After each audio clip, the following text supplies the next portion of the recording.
So welcome to the Operation Live Theatre channel. And obviously today we have a very special guest.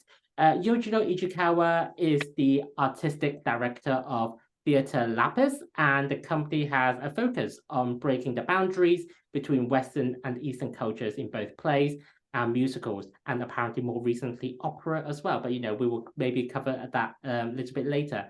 But Yojiro's career spans across multiple continents, really, from Japan to New York and also London, and was a director of some of the acclaimed productions such as Urinetown and also Ordinary Days in London and New York, and was also the puppeteer of the Blue Totoro at the Barbican Centre last year, which, as many of you know already, was exceptionally well received. So if you are new to this channel, we have regular informal chats with guest actors and creatives covering a range of topics, including the experience performing in certain shows, artistic directions, and also any upcoming projects and theatrical ecosystem as a whole. If this is the type of content that you're interested in, please subscribe to the channel using the button below. So, Yojiro, it is very nice to have you with me today. How are you? I'm good. I'm doing well, thank you. How are you? Yeah, not bad. I heard that you have recently completed a run in an opera, which is very exciting, but maybe we'll just leave that until the end on some of your current and upcoming projects, if there are any that you Sure, want to share. sure. Um, as a start to kick things off, so how was Theatre Lapis conceptualized, and what was, what did you draw inspiration from to make it happen? Sure. So the history of my theater company started like way before, like a long time ago when I was still when I was still a student of the University of Tokyo. So back then I founded a company called uh, Heki Theater Company, which means actually one of the kind of blue in Japanese culture.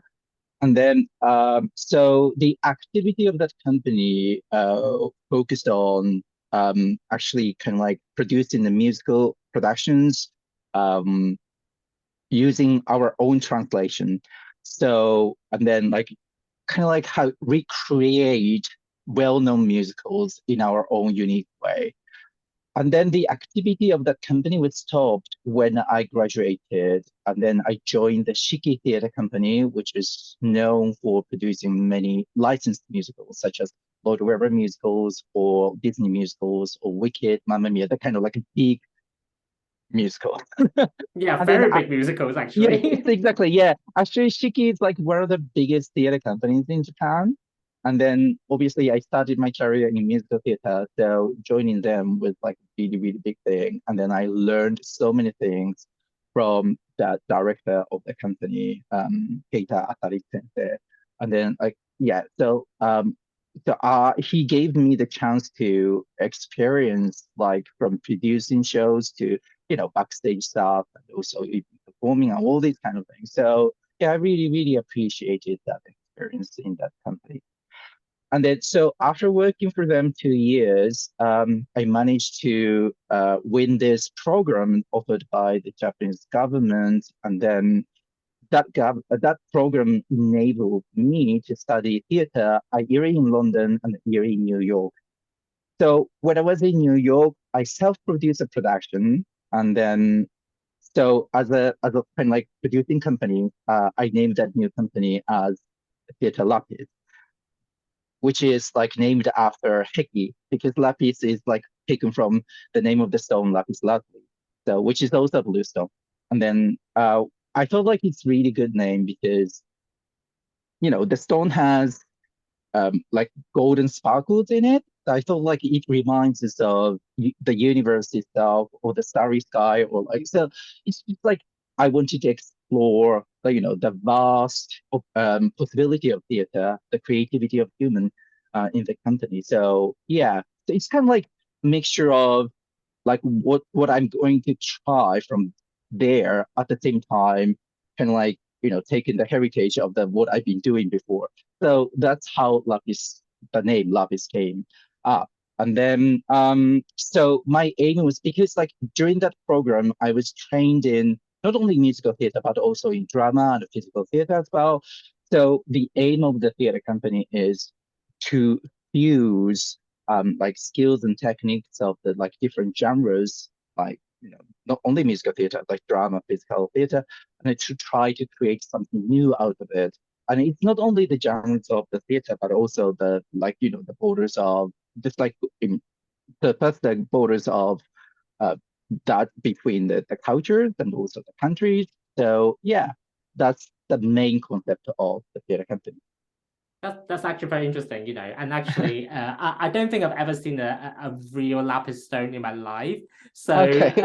so I can't possibly tell you. Oh, wait, so it glitters and sparkles in different shades. I've never seen one before, so actually, I may have to look this up now to see Mhm, really what it looks like in real mhm. life. So yeah, it sounds like really pretty actually. So definitely worth searching about. Probably can't afford one, but hey, at least I can look at the pretty pictures on Google.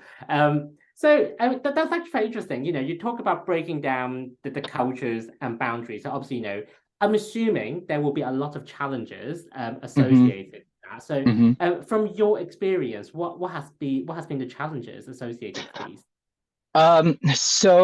So basically, like since I moved back to London, obviously the center of the activity moved from New York to here.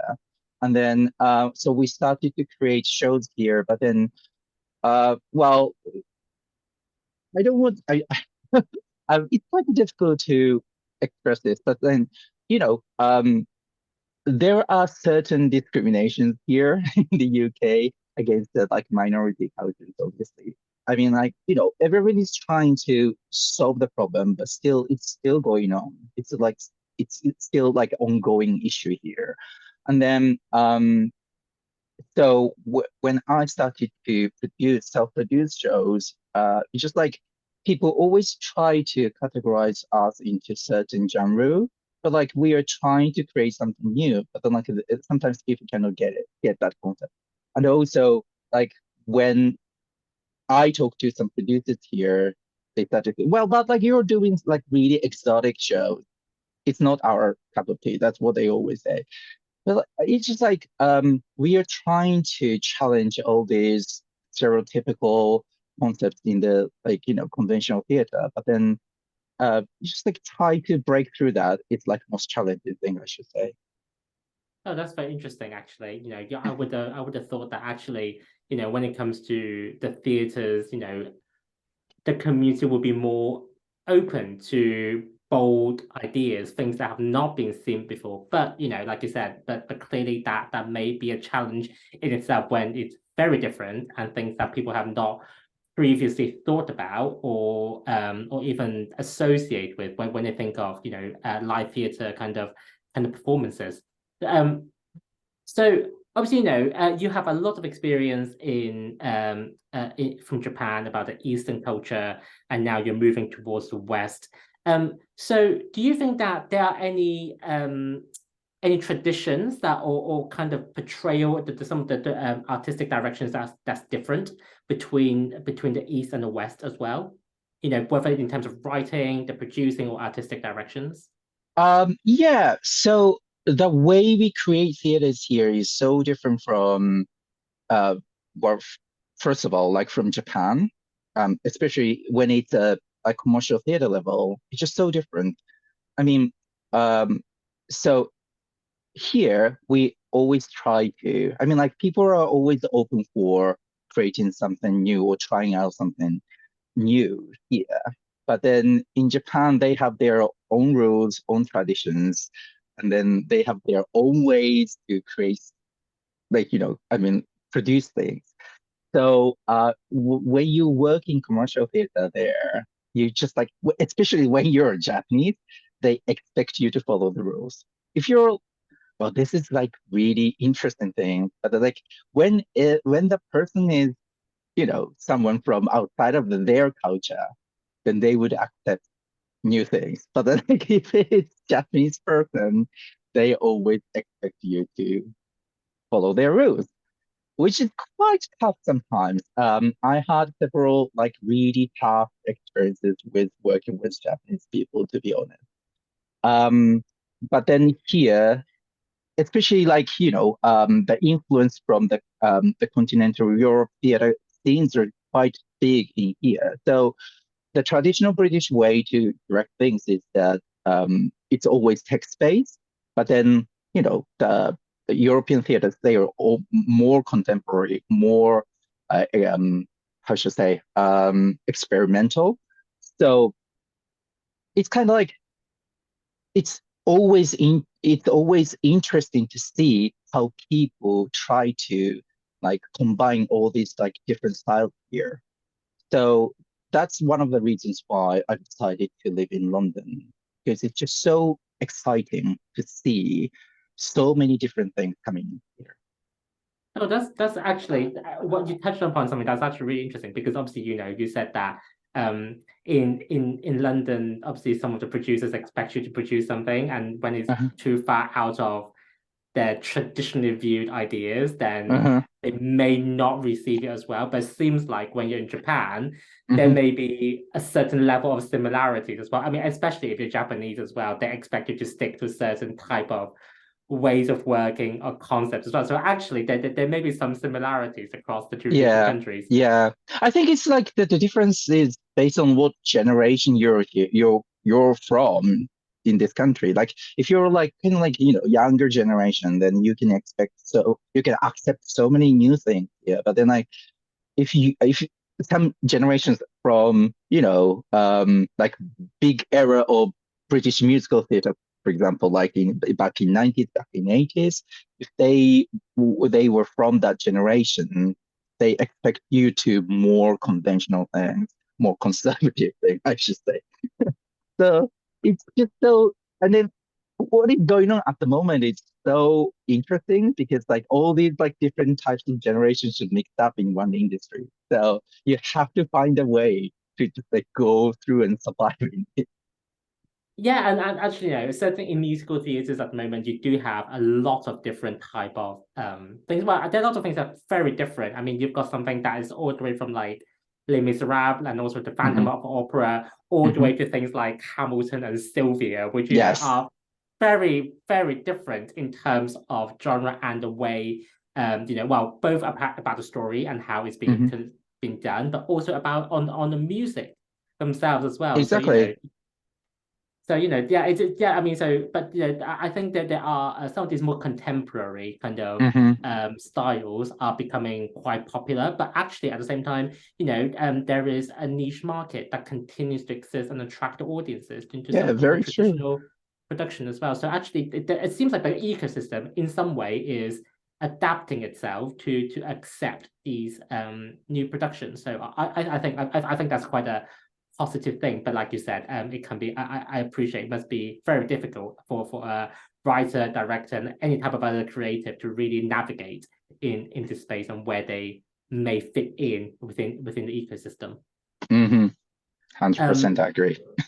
so um, yeah, and actually some of the other things that I want to ask about, some of the other things, like you mentioned, you've worked on a company which has focused on larger productions in the past as well, and now you are now bringing some different ideas into the Western culture. So I presume, and this may be just due to how naive I am about this whole topic, but um, are there any challenges in terms of adapting materials into different languages? Because I'm assuming there may be some wording or some ideas that may fit one culture better than the others, or just some words simply that just don't exist in some cultures. So what do you think about that? Yeah, I mean, it's it's very true. I mean, like, so one of the challenges we always have is that how to make the theme of the play or like the philosophy or the cultural references we're using in the show, how to make them relevant to the audience here, but at the same time not losing the authenticity to the culture. So these two things have to exist in one show. So that's most like challenging things that we always experience. So to make it happen, we tend to do some workshops or like even in the rehearsal process, we always open up to the discussion among the company members, like how they, perceive the show from their perspective, just to like try to find the balance in one production. For example, in Galaxy Train, which we recently saw, so big theme, one of the big themes of the show is self-sacrifice, which is quite common in Japanese history. But then at the same time, even though the show itself is, dealing with some Christianity theme as well, but then like that self-sacrifice philosophy going underneath is so influenced by the Buddhism. It's just like the surfacely it is dealing with the Christianity, but then like what is going on underneath is Buddhism. Like how to balance it so like people can understand like the diversity of the notion in the show. And also another show we did at the palace like years ago. The first one we did actually at the palace. So that was based on like Japanese folktale, which is not so well known in Japan, but somehow it was taken in one of the like collections of the folktale in English, and then published here. And so the composer Eden Treadwell, she discovered that story and then like made it into a musical, and then that was like our first collaboration. And then so in that story, so we had to like so that we redrafted the show several times, doing several workshops, and then so the first draft was written by Eden, like solely by Eden. And then, so the way of thinking of samurais in the ancient Japan, that was not that reflected to the story itself so much. So we put our input into it, like try to adjust that, but at the same time, try to make it, how should I say, enjoyable to the Western audience. That was a really interesting process to be honest. And the feedback from the audience was so interesting because Japanese people are saying it's so westernized. And then like some UK audience was saying like, it's not Asian enough. So we were a bit confused after receiving these feedbacks. Oh, what should we do with the shows? Like that was very interesting. So, but then Galaxy Train was, I think, we managed to find that fine balance in the show. So Asian people really, really thought it like, that they found the influence from Asian culture so much in the show. But at the same time, the UK audience also, or Western culture, I mean, like the people from the Western culture also enjoyed it. So that was, I think that the Galaxy Train was like one of the like good outcome of our activity, I think. And actually, now that you brought up Galaxy Train, I wasn't going to touch very much up on this, but now that you brought this up, I thought I might as well go with the flow. But no, I thought I mean I personally I quite enjoyed Galaxy Train. I think the concept itself is easy enough for me to understand because I think partly because from an Asian kind of heritage and culture as well. You can appreciate that self-sacrifice kind of theme running through it.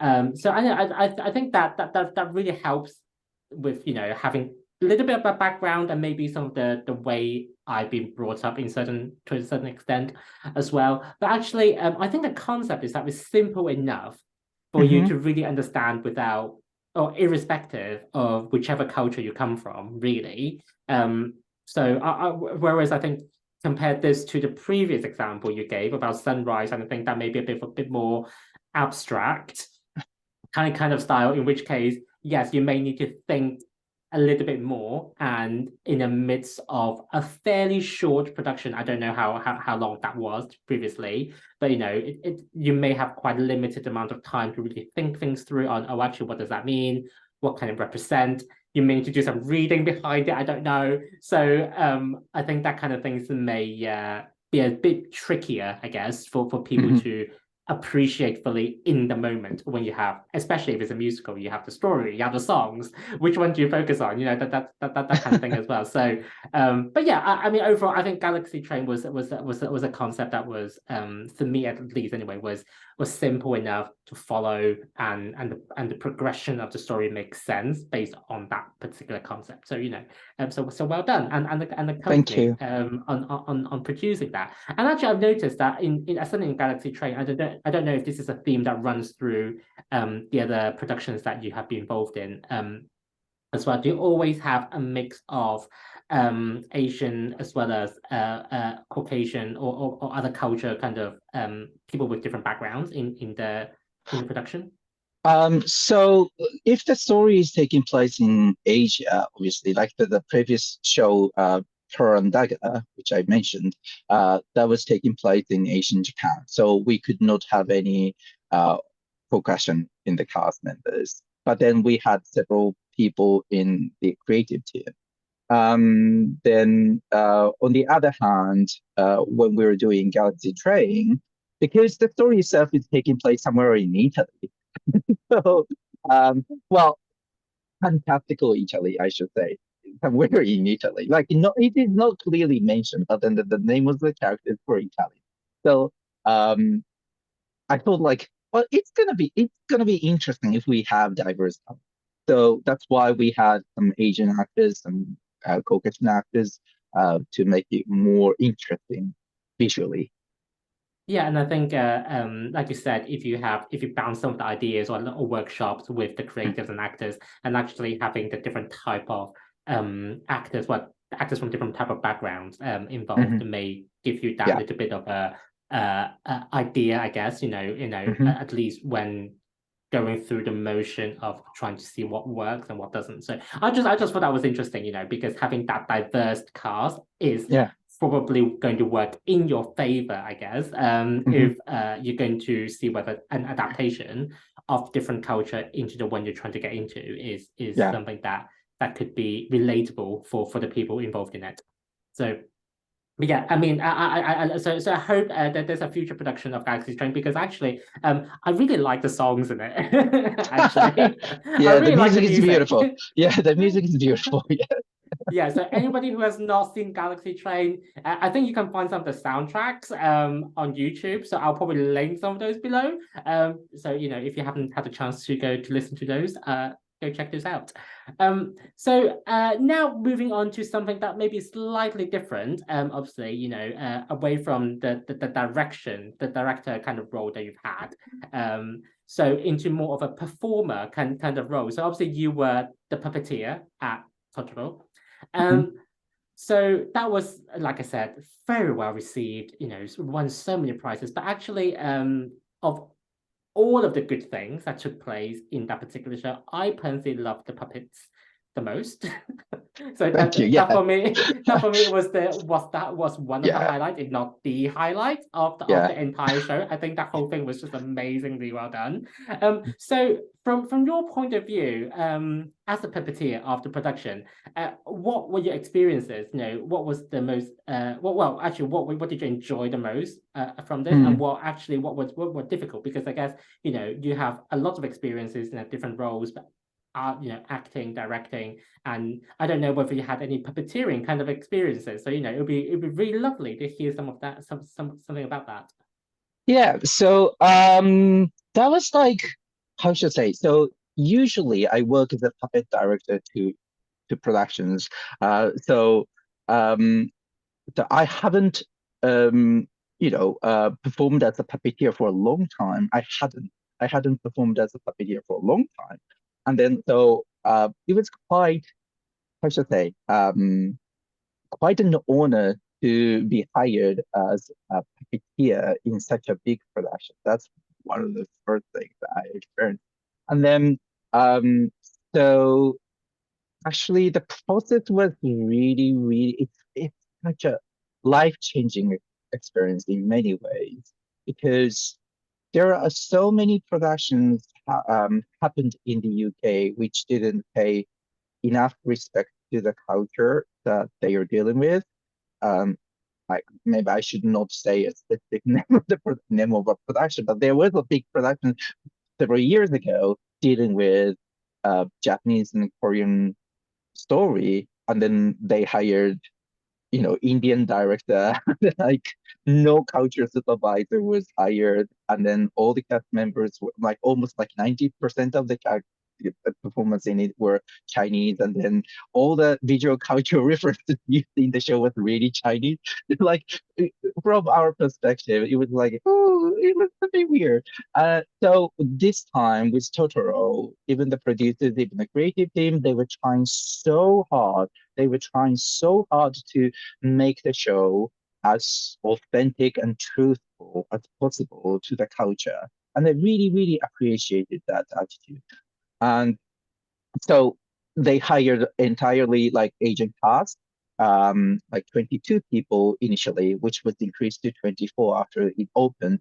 And then more than half of us were either of like Japanese or half Japanese. And then all other casts are also South or like Southeast or East Asians.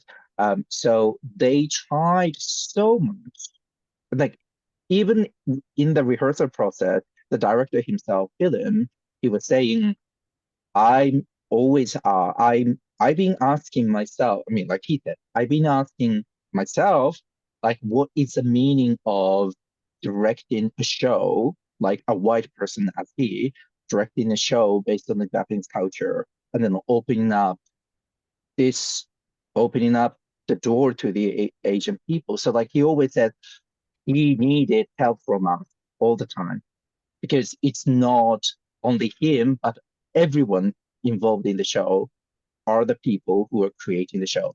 So the process itself was like pretty much almost like devising, and then we are throwing our ideas into the room.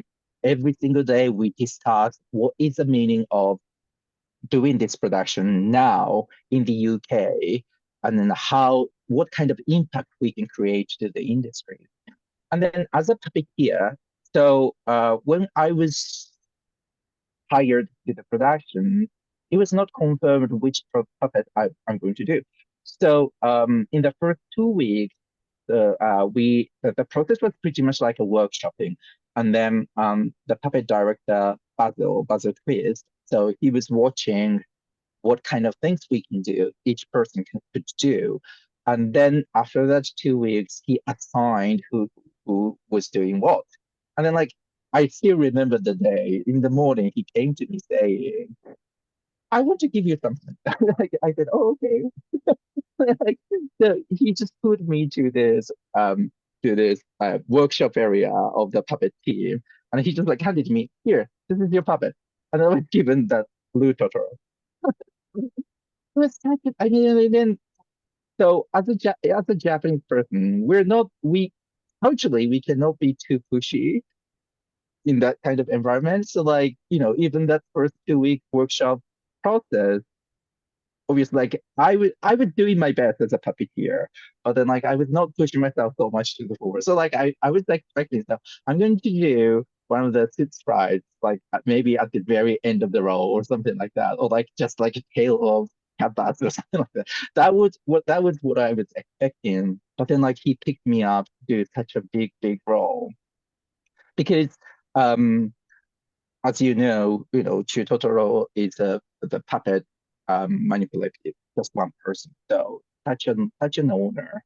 Yeah. And that I really, really enjoy the whole process, not only the rehearsal process, but also the run, working with him, Totoro.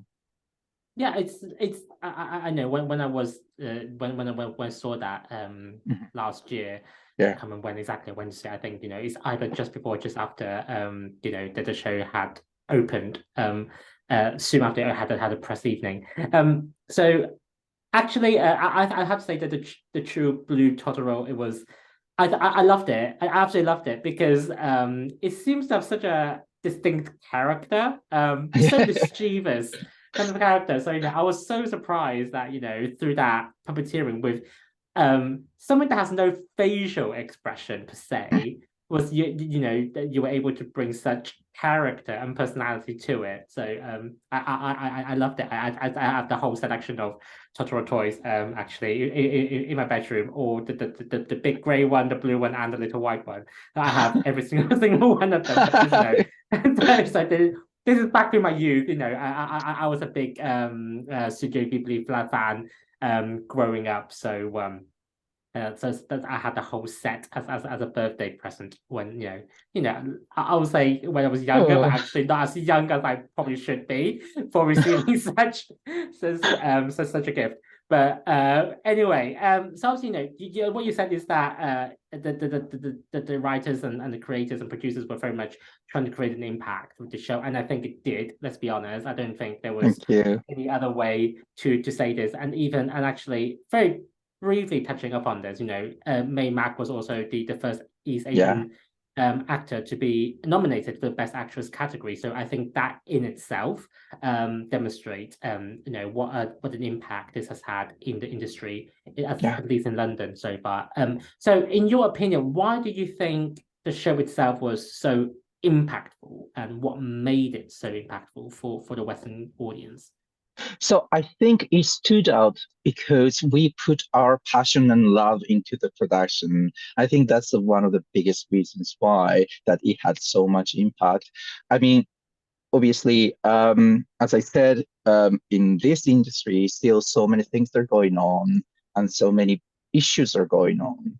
And then almost every single day, as as an immigrant person, I'm trying to fight back to these things.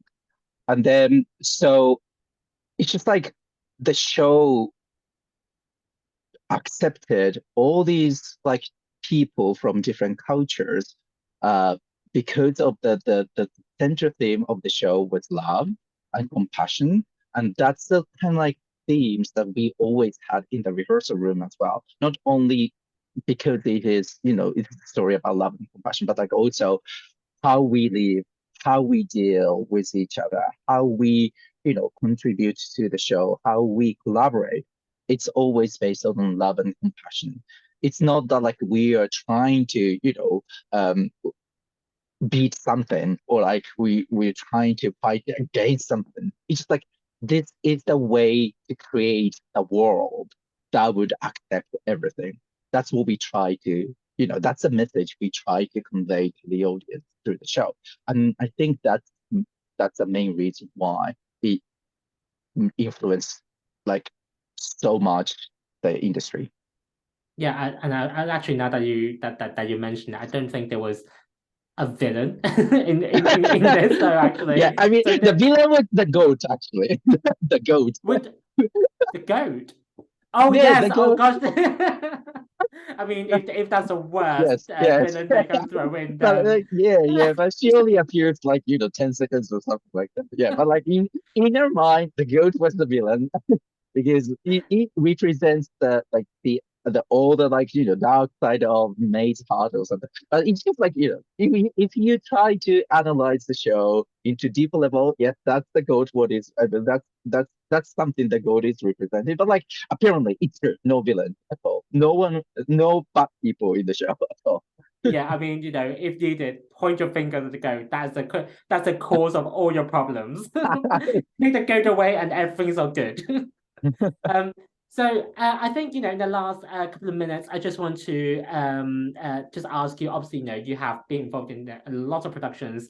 Some of them are very successful as well. So I just want to give you an opportunity to really share what you are currently working on and Mhm. what are your future projects, if you are able to share them. Sure. As I said, I just recently finished working as a movement director for this opera, which was produced by a company named Pegasus Opera Company, which focuses on supporting diverse artists. And that was really interesting experience and exciting, and then like, yeah, wonderful experience for me because working with opera singers were totally different from that of working with musical theater people. And so that was just I finished. And then so I'm currently working on translating several shows. I'm involved in Japan, so I cannot say the title of the show yet.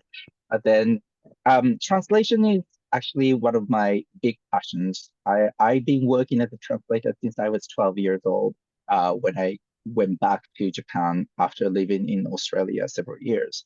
And then translating things from English to Japanese is a quite difficult task because we have totally different grammatical structure in languages. And also, especially when you're translating songs, it's just like Japanese language needs more syllables to convey exactly the same amount of information that English does. So when you're translating songs, you have to cut out so many information. But then Japanese has this, how should I say, quite unique skill that could tell things without telling it. It's like if the language has this kind of like smell or scent, I should say, that creates the atmosphere around it, that would cover all this lacking information. And then, so it's really interesting process, I should say. And then, so I'm currently working, and then actually, I recently won an award as a translator in Japan. Congratulations. So, thank you, thank you. I really love translating things. And then, so I'm excited that at least like one or two shows are coming up, which I am involved as a translator. Is that so? I'm assuming it's being translated. It'll be in Japan. Yes, right? produced in Japan, and yeah, and I don't know how much I will be involved, but then the new production Pacific Overtures, which is coming in London, produced by Millennium Chocolate Factory. That production was actually originally produced in Japan recently. That was produced by a theater company in Japan and Millennium Chocolate. That was co-produced by these two companies. And then now London production is coming up. And then in that Japanese production, I worked as a translator. So I adapted the show into Japanese. Obviously, like the London version is sung in English, so I'm not needed. But then it's nice that production that I was involved is coming to London as well. Not sure how much I'll get involved though. Well, fingers crossed that there will be some level of involvement because this is, I mean, just going to say that now, this is an award-winning translator I've got on my show at the moment. So clearly, you are in demand of for this type of work. So, but anyway, thank you very much for joining the show today. Very lovely to speak with you. Lovely talking to you. Yeah, and hope best of luck with your upcoming productions. Well, irrespective of where it is. So thank you very much. Thank you.